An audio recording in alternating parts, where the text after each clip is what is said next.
Dans les sous-sols de la caserne Jourdan, la cybercriminalité est la cible du bureau des Entech, les enquêteurs spécialisés en technologie numérique.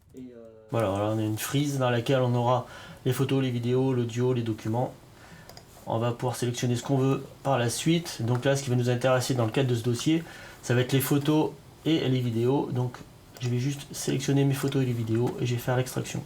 Quasiment la plupart des gens maintenant possèdent des téléphones, des tablettes, des ordinateurs, dans lesquels en fait toutes leurs données, toute leur vie quasiment sont stockées. Donc on se retrouve avec quasiment dans chaque dossier une analyse de téléphone ou de tablette à faire. Oui. Officiers de police judiciaire, ces gendarmes utilisent les dernières technologies pour décortiquer les appareils numériques afin d'en extraire les données.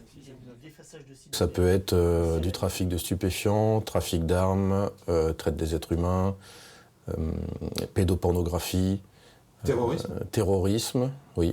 Dernièrement, le bureau Entech de Limoges a mis au jour des menaces de mort découvertes sur un site de gestion de vie scolaire.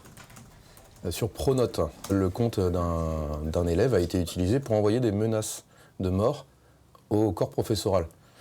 Et il s'avère qu'à force de réquisition et de recherche sur les adresses IP, on est remonté jusqu'à la source de l'auteur des messages.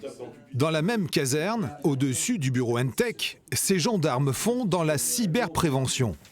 Mes acteurs principaux sont donc effectivement les collectivités territoriales, les entreprises, les petites, les moyennes notamment, et ainsi que le milieu hospitalier notamment.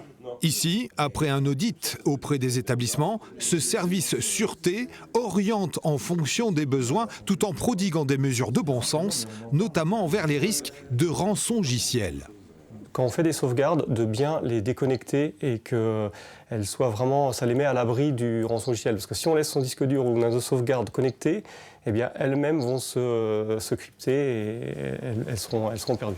Autre menace qui n'a de cesse d'augmenter, le cyberharcèlement. Ici, c'est la MPF, la Maison de protection des familles, qui intervient en milieu scolaire pour sensibiliser les plus jeunes, mais aussi leurs parents.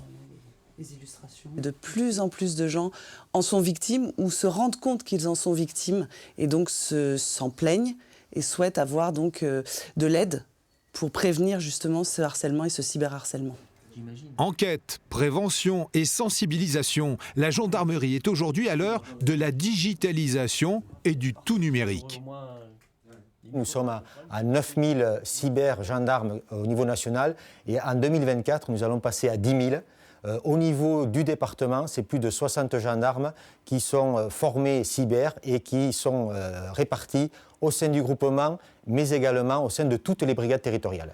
Actuellement, en Haute-Vienne, la gendarmerie recueille en moyenne 2 plaintes par jour liées aux cyberescroqueries, aux cybermenaces ou au cyberharcèlement scolaire.